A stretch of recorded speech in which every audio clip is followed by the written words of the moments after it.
अमुक अव्यवस्था है, कल ऐसा हो सकता है कि तुम भारी से भारी सृष्टि की व्यवस्था करने वाले बन जाओ। तो क्या चाहिए? निहाल हो जाओगे, निहाल हो जाओगे। कहते अब कृत्य कृत्य भयो, निहाल हो जाओगे। ये सबकी समझ में नहीं आएगा, ये आगे की बातें हैं। हमें तो लगता है कि सबको सत्संग सुनना चाहिए, भगवत प्राप्ति के लिए ही नहीं, समाज में जीने के लिए भी सत्संग की आवश्यकता है।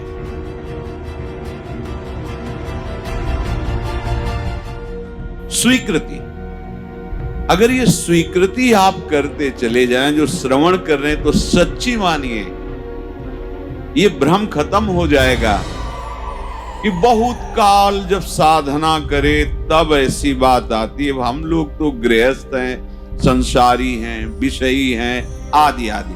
आपने स्वीकृति ही आप गलत ढंग से कर रहे हैं, स्वीकृति ही आपने सही नहीं की। हम गृहस्थ हैं, हम अमुक हैं, हम सब देह भाव की स्वीकृति। प्रभु कह रहे हैं ममैवांशो, तू मेरा अंश है, मेरा बच्चा है, मेरी आत्मा है। फिर ऐसा क्यों आप स्वीकृति नहीं कर रहे कि प्रभु मेरे? सच्ची मानिए प्रभु ही अपने हैं, सच्ची मानिए प्रभु ही हमें बहुत प्यार करने वाले मित्र मिल गए, नहीं तो कोई नहीं है, केवल भ्रम है। मानो प्रभु की बात को मान लो, निहाल हो जाओगे। वो इसीलिए बोल रहे हैं, इसीलिए बोल रहे हैं कि हम निहाल हो जाए, परमानंद में मगन हो जाए। प्रभु अर्जुन जी को कह रहे हैं सुख दुखे समय कृत्वा लाभा लाभो जया जयो। ये कर्म भूमि है, हमारा यहां जन्म हुआ है। अपने शुभ और अशुभ दोनों कर्मों को मिटा करके वो परम लाभ जो किसी कर्म से नहीं होता वो हम करें। वो कौन सा कर्म है जो हमें परम लाभ देगा? तो कह रहे हैं जय और पराजय में समान भाव रखना ही वो समता रूपी महान धर्म है जो तुम्हें बचा लेगा। बड़े से बड़ा शुभ कर्म भी फांसी ही है, चाहे सोने की जंजीर से फांसी लगाओ और चाहे रस्सी से फांसी लगाओ, मरोगे तो है ही। ऐसे शुभ कर्म भी फांसी ही है, लोक लोकांतर में भटकना होता है, विश्राम नहीं होता। और अशुभ कर्म तो है ही, कहना क्या है उसको? हर शरीरधारी से ये दो प्रकार की क्रियाएं होती ही हैं। कहीं ना कहीं शुभ कर्म होता है, कहीं ना कहीं अशुभ कर्म। कोई ऐसा नहीं है जो इन दोनों कर्मों से युक्त ना हो। बड़े बड़े ज्ञानी जनों के शरीर के द्वारा भी ये दो क्रियाएं हो जाती हैं, पर वो अपने को अलग कर चुके हैं, वो अपने स्वरूप में स्थित हैं, कर्ता भाव रहित हैं। इसलिए न शुभ उनका स्पर्श करता है, न अशुभ स्पर्श करता है। वो जान के कोई क्रिया नहीं कर रहे, संकल्प करके क्रिया नहीं कर रहे, स्वाभाविक हो रहे। अब उसमें कुछ भी ऐसी घटना घट जाती है तो उसके वो करता नहीं है। इसलिए कहा गया कि जो आत्मज्ञानी महापुरुष है, अगर उसके द्वारा बड़े से बड़ा शुभ कर्म हो जाए तो कोई उसका पुण्य फल नहीं होता, और बड़े से बड़ा कोई पाप कर्म बन जाए तो उसका कोई अपराध नहीं होता, क्योंकि कर्ता भाव से रहित है। ये सबकी समझ में नहीं आएगा, ये आगे की बातें हैं जहां अहंकार समर्पित हो जाता है। कैसे नहीं उसको अपराध लगेगा? उसके शरीर के द्वारा हो रहा है। तो जैसे हमारे इस प्रदेश में जितने भी प्राणी वास करते हैं, फिर देश में, फिर हमारे विश्व में, तो हम एक प्रदेश से लेते हैं, कितना अशुभ कर्म होता है और कितना शुभ कर्म होता है। क्या आपको दोनों का दंड मिलता है या पुरस्कार मिलता है? या आपको हर्ष होता है या शोक होता है? या सुख होता है या दुख होता है? नहीं होता। क्यों नहीं होता? क्योंकि हमारा संबंध नहीं। हो तो रहा है, शुभ अशुभ कर्म हो रहा है प्रदेश में, देश में, क्योंकि कोई भी शरीरधारी कर्म किए बिना रह नहीं सकता। और जो शास्त्र सम्मत कर्म करते हैं वो भगवत मार्ग के पथिक होते हैं। वो साधारण उनकी गणना नहीं आती शुभ अशुभ में, वो तो भगवत धर्म का पालन करने वाले होते हैं, वो तो महात्मा होते हैं, भक्त जन होते हैं, प्रेमी जन होते हैं। वो त्रिगुणातीत अवस्था की तरफ उनकी गति होती है। पर साधारण प्राणी प्रायः क्रिया किए बिना रह नहीं सकता। क्रिया होती है और क्रिया जब अहम से होती है तो कहीं ना कहीं लाभ बुद्धि सुख बुद्धि होती है। इसके कारण वो ये समझ नहीं पाता है कि धर्म है कि अधर्म है और बढ़ता चला जाता है। कहीं खूब पापाचरण होते हैं, कभी कोई संयोग बन गया तो पुण्याचरण भी होते हैं। लेकिन आपको क्या फर्क पड़ता है? पूरे विश्व में दोनों प्रकार के कर्म हो रहे हैं, आपको क्या फर्क पड़ता है? कुछ नहीं। क्यों? क्योंकि उसका हमारा कोई संबंध ही नहीं है। समझ लीजिए। तो ऐसे ही विश्व का एक ये नमूना है, स्थूल शरीर, सूक्ष्म शरीर और कारण शरीर। जो भगवत तत्व के ज्ञाता महापुरुष जन होते हैं, बिल्कुल जैसे तुम्हारा प्रदेश के शुभ अशुभ कर्म से कोई संबंध ना होने के कारण न हर्ष है, न शोक है, न दंड है, न पुरस्कार है, ऐसे ही इस शरीर के द्वारा हुए शुभ अशुभ कर्म उसे बांध नहीं सकते। जिसने अपने स्वरूप को अलग करके इनसे संबंध त्याग कर दिया। हमें हर्ष शोक दूसरे की क्रियाओं से इसलिए नहीं होता कि हमारा संबंध नहीं। ठीक ऐसे इस शरीर से जब ज्ञान प्राप्त हो जाता है, बिल्कुल जैसे भगवान ने कहा कि पुराना वस्त्र त्याग कर नए वस्त्र को धारण कर दे। सांप ने केचुल छोड़ दी, कोई संबंध नहीं। पुराना वस्त्र फेंक दिया, उसे कोई जला दे, कोई कुछ करे, कोई संबंध नहीं। वो उत्तम जगह में रखा जाए या अधम जगह में, कोई संपर्क नहीं रहता। ये देहाभिमान होने के कारण, देह भाव होने के कारण हमें अपने कर्मों का भोगना पड़ता है। अब हमको जो भगवान उपदेश कर रहे हैं कि इस कर्म जाल से कैसे मुक्त होना है, क्योंकि अवश्य में भोक्तव्यम कृतम कर्म शुभाशुभम, भगवत वाणी, भोगना पड़ेगा निश्चित। अब कोई ऐसा उपाय जो हम इन कर्मों के जाल से मुक्त हो सके। भगवान कह रहे हैं कि जो भी आपके द्वारा हो रहा है, पहली बात तो जो कर्म हो रहा है वो प्रमाणित होना चाहिए, गुरुजनों के द्वारा शास्त्र सम्मत। मनमानी आचरणों की यहां चर्चा नहीं। यहां जो है तस्मात् शास्त्रम प्रमाणम ते, आपका कोई भी कार्य बिना प्रमाण वाला नहीं होना चाहिए, मनमानी नहीं होना चाहिए। उसका प्रमाण किसी संत ने कहा है, आचार्य ने कहा है, गुरुदेव ने कहा है, भक्तों ने ऐसा कहा है, ऐसा हमारे बुजुर्गों ने कहा है, यह प्रमाणित होना चाहिए। अब उस कर्म का अनुष्ठान करते समय हमारे हृदय में लाभ की विशेष आकांक्षा होती है, उस कर्म की सफलता की विशेष आकांक्षा होती है। अगर आप प्रभु की इस वाणी को नहीं मानेंगे तो बहुत धोखा हो जाएगा हमसे, बहुत गलती हो जाएगी। जैसे जिसको लगता हो कि ये सुख दुख समय कृत्वा लाभा लाभो जया जयो, ये तो केवल विरक्तों के लिए भगवान कह रहे, ऐसा नहीं। देखो सबको लाभ इसमें है। एक विद्यार्थी है, वो विद्या अध्ययन करता है पास होने के लिए, पूरा प्रयास करता है। किसी कारणों से, खेल में ज्यादा बुद्धि होने से, प्रमाद बुद्धि होने से, या प्रयासरत है उतना मानसिक प्रबलता ना होने से चूक हो गई, उत्तर नहीं दे पाया और परीक्षा में फेल हो गया। अब ये सूत्र उसको पता नहीं है, न घर वालों को पता है। अब वो उसे बोलते हैं कि इतना रुपया लगाया, इतनी फीस भरी और तू फेल हो गया। मानसिक उसके ऊपर दबाव डालते हैं। वो शास्त्र ज्ञान से रहित, विवेक रहित बालक विचार करता है, घर वाले भी असंतुष्ट हैं और पास भी नहीं हो पाया, अब क्या करें? बोले मर जाना अच्छा है। देखो कई ऐसी घटनाएं सुनने को मिलती कि अमुक विद्यार्थी फेल हुआ तो उसने आत्महत्या कर ली। ये क्यों हुआ? ये विवेक ना होने के कारण। ठीक है, इस बार फेल हुए हैं तो अगली बार हम प्रयास करें, जहां हमारी कमी रही। अगली बार भी फेल होते हैं तो केवल पढ़ करके विद्या ये अध्ययन करके ही जीवन रखना होता है क्या? अगर विद्या नहीं है तो वो जीवन नहीं है। अरे भाई, ऐसा नहीं है। जीवन नष्ट करने का अधिकार तुम्हारा नहीं। किसी कार्य में असफलता होने पर अगर हम अपने जीवन को नष्ट कर देते थे तो बहुत बड़ा अपराध बन गया, बहुत बड़ी दुर्गति का कारण बन गया। हमें जो अवसर मिला था उन्नति का, हम अवनति में बदल दिया, बहुत बड़ी हमारी पराजय हो गई। इसलिए समता आना अति आवश्यक है।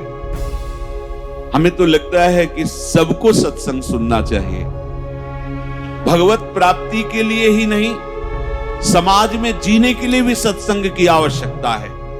आसुरी बुद्धि पशुता का नाश करने के लिए सत्संग समर्थ है। एक किसान है, हजारों रुपए लगा करके मेहनत करके, बहुत बड़ी मेहनत होती किसान की, बहुत मेहनत होती, बहुत बड़ा तपस्वी होता, वो जान नहीं पाता है अज्ञान की धरा में होने के कारण। जिस ठंडी में आप वस्त्र त्याग नहीं करना चाहते, पूरी रात रात पानी लगाता है गेहूं की खेती में, बड़ी मेहनत करता है। जब फसल काटने का समय आता है तो वर्षा और ओले हो जाते हैं, पूरी फसल नष्ट हो गई। कर्जा लेकर उसने खाद पानी लगाया था, बेटी का ब्याह करना है, बच्चों को पढ़ाना है, अब फसल नष्ट हो गई। कर्जा कैसे देंगे, परिवार का पालन पोषण कैसे करेंगे? इससे अच्छा है आत्महत्या कर लो। कई ऐसी घटनाएं, हम जिस कार्य में चलते हैं असफलता मिलती है तो हमको एक ही उपाय दिखाई देता है कि हम अपने को नष्ट कर लें। भारी मूर्खता। ये जो प्रभु उपदेश कर रहे, सबके मंगल के लिए उपदेश कर रहे हैं। छोटी छोटी बातें व्यवहार की। हमारा ब्याह हुआ, हमारी भावना में जो पत्नी थी वैसी नहीं मिली।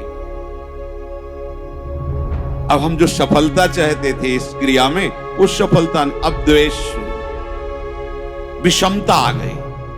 कैसे कैसे पापाचरण होने लगते हैं, कैसे कैसे पीछे कितनी ऐसी घटनाएं सुनने को मिल। राक्षसी बुद्धि। ये केवल बैरागियों के लिए, विरक्तों के लिए, संतों के लिए प्रवचन होता है, ऐसी बात नहीं। ये सत्संग ऐसी मति बना देगा कि आप समाज में रहते हुए भी बड़े आनंद पूर्वक सबको आनंद प्रदान करने वाले बन जाएंगे।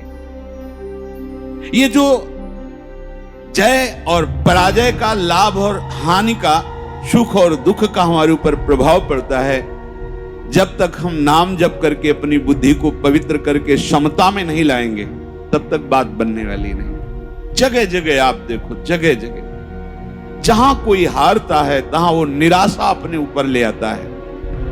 हारना जीत का एक संकेत है। ऐसा मत समझो कि हारना पतन का संकेत है, नहीं।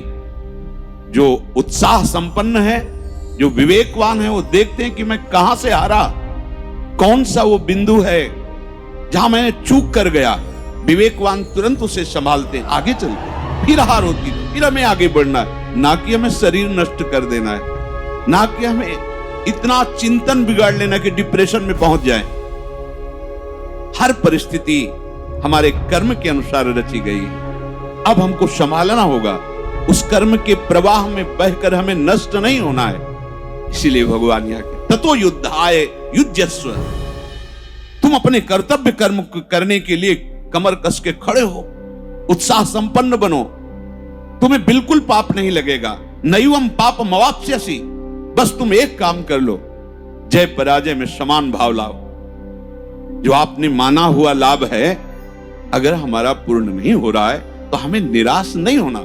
इस बार हमारा व्यापार सफल नहीं हुआ, इस बार अध्ययन हमारा ठीक नहीं हुआ, इस बार कृषि में हमें कमजोरी, अन्न की प्राप्ति नहीं हो पाई, हमारी खेती कमजोर हो गई, कुछ भी, कहीं भी, कैसे भी निराश नहीं होना।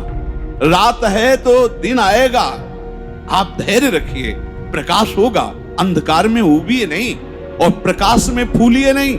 अभिमान मत कीजिए, अंधकार आने वाला है। इसलिए सम, भगवान कह रहे समय कृत्वा, ये बहुत बड़ी विद्या है।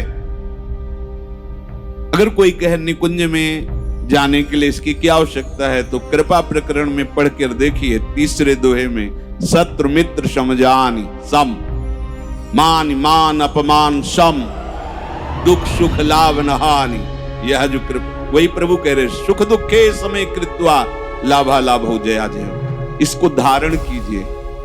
छोटी छोटी सी अनुकूलता में बाधा पड़ने पर हम दुखी हो जाते हैं, हम विक्षिप्त होने लगते हैं, हम बहुत बड़े लाभ का त्याग कर देते। छोटी सी मनोनुकूल वृत्ति के विरोध होने पर, जबकि वो महामंगल विधान है, आपको समझ में नहीं आ रहा, आप इतने असंतुष्ट हो जाते हैं, इतने हार जाते हैं, इतने निराश हो जाते हैं कि परम लाभ का मार्ग ही छोड़ दिया। और ये जरूरी है। जैसे ये उपदेश जब होते हैं तो प्रश्न भी होते हैं कि कब तक सहें, जब तक भगवत प्राप्ति नहीं हो जाती, जब तक भगवत साक्षात्कार नहीं हो जाता, तब तक आप सहो। सहत सहत बाढ़े भगति। इसका परिणाम क्या होगा? हम तो बड़ा दुख सह रहे हैं, अपमान सह रहे हैं, विषमता सह रहे हैं, इसका परिणाम क्या होगा? भगवान कह रहे बिल्कुल निश्चिंत रहो, महाभय से तुम्हारी रक्षा निश्चित यही कर लेगा। समता, किसी के आशीर्वाद की जरूरत नहीं। ऐसा ते विहिता सांख्ये बुद्धिर्योगे त्विमां शृणु बुद्ध्या युक्तो यया पार्थ कर्म बंधम प्रहास्यसि संतुष्टायेन केनवा। ये कला सीखनी पड़ेगी, ये कला स्वीकृति करनी पड़ेगी, नहीं आप आगे परमार्थ में नहीं बढ़ पाएंगे। हर तरह से अपने को प्रसन्न रखने की चेष्टा रखो, विवेक के द्वारा, किसी वस्तु व्यक्ति स्थान के द्वारा प्रसन्न करने की नहीं, आंतरिक विवेक के द्वारा, बाह्य कोई साधन नहीं। इसके लिए कैसी भी परिस्थिति हो, यदि आपने प्रभु को स्वीकार किया है तो आप प्रसन्न रह सकते हो, क्योंकि हमारे प्रभु विद्या के समुद्र हैं, ज्ञान के समुद्र हैं, प्रेम के समुद्र हैं, ऐश्वर्य के। क्या चाहिए? बिना पढ़े समस्त विद्या प्रकाशित हो जाती है। ब्रह्मा जी किस स्कूल में गए थे? चारों वेद स्वतः स्फुरित हो रहे। किसके संकल्प से? भगवान के संकल्प से। समस्त सृष्टि की जितनी भी कलाएं हैं तो ब्रह्मा जी से तो प्रकट हुई हैं। कहां सीखा ब्रह्मा जी ने? प्रभु के संकल्प से। वही तुम्हारे भी हृदय में संकल्प जागृत हो जाएगा। मूकम करोति वाचालम पंगुम लंघयते गिरिम यत् कृपा तमहम वंदे परमानंद माधवम। आज मेरे पास अमुक अव्यवस्था है, कल ऐसा हो सकता है कि तुम भारी से भारी सृष्टि की व्यवस्था करने वाले बन जाओ, क्योंकि तुम्हारा स्वामी अनंत ईश्वर संपन्न है। इस बात को लेकर के वो इस समता को धारण कर सकता है। अगर इतने बड़े प्रभु का सहारा नहीं है, फिर सहेगा किससे? ये सहने की सामर्थ्य सिर्फ हरि के चरणारविंद के आश्रय से आती, भरोसे से आती। ठीक है, आज हमारा मन ठीक नहीं है, लेकिन जिस दिन मन चोर देखेंगे ना, उस दिन निहाल हो जाएंगे।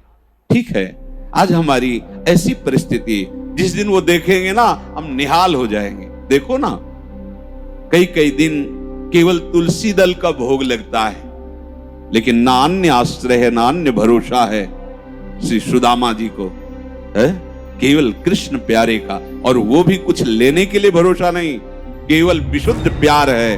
तो जैसी द्वारिकापुरी वैसी सुदामापुरी खड़ी कर दी। संतोष अगर किसी को हो सकता है तो प्रभु को लेकर के होगा। ध्यान रखना, अगर प्रभु का आशा भरोसा नहीं तो आप नहीं। क्या आप पास होते चले गए और भगवत भरोसा नहीं है? माना कोई बहुत बढ़िया नौकरी मिल गई और आपके आचरण भ्रष्ट हैं, तो क्या आप शांत हो जाएंगे? क्या आपका हृदय शीतल रहेगा?